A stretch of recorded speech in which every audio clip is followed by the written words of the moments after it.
Something that they will think of nearly every single day.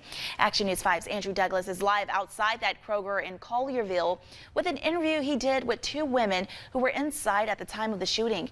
Andrew, good morning. Good morning, Taylor. Holly Skaggs, Marjorie Walderly didn't know each other before this mass shooting, but now both are friends, forever bonded together as survivors of this mass shooting that happened 1 year ago. A warning, what you're about to see is graphic and disturbing. When you think of September 23rd, 2021. If someone just says September 23rd, or we'll just say Kroger, it plays through my head like a movie, and I can see it unfold. The images are seared in the minds of Marjorie Walderly and Holly Skaggs. I was at the right place at the wrong time.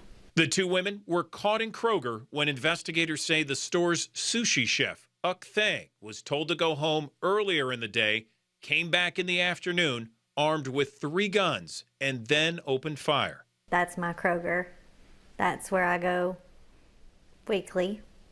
It's where I've always shopped. On the other hand, Marjorie said she never shops at that Kroger and never goes during the day. But she stopped after leaving a doctor's appointment early. And I'd made it to Bananas, like right at the fruit, and I heard a pop.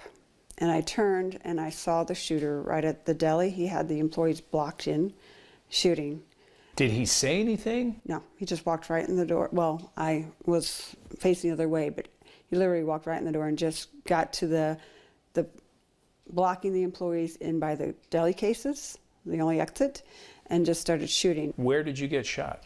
I was shot right here in the side of the leg, but at the time that I was struck, I was pulling this woman down. And so instead of going through my leg and taking out the main artery or the bone, it went up my leg and the bullets wedged in my backside. You can see in this video, she is inside the dock area, then moves outside trying to escape with the other woman who was also shot. Seconds later, the shooter follows and opens fire. I pulled her down and we hit the ground and I said, play dead.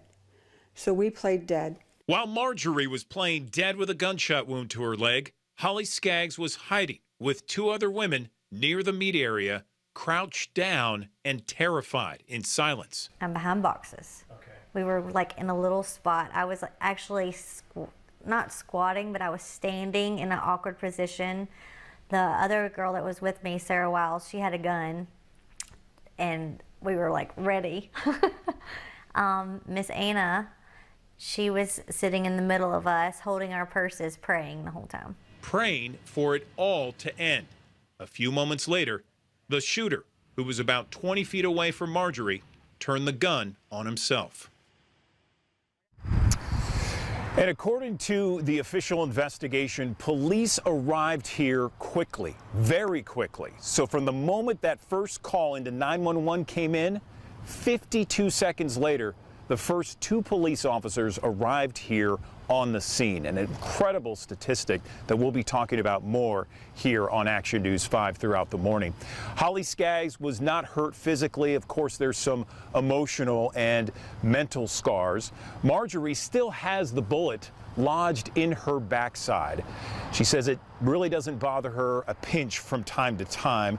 A total of 14 people were shot here on that fateful day 1 year ago, and I want to show you here this memorial garden that Kroger installed in the days and weeks after that shooting, and they keep it up almost every day. It is remembering what happened on that fateful day and remembering the survivors and, of course, Olivia King, who died 1 year ago. And I also want to point you to another kind of a makeshift memorial that took place here that people, you can see directly behind me, there is a cross and a wreath along with fresh flowers there, also just marking what happened here on September 23rd, 2021. As I mentioned, Olivia King was the only woman who died here.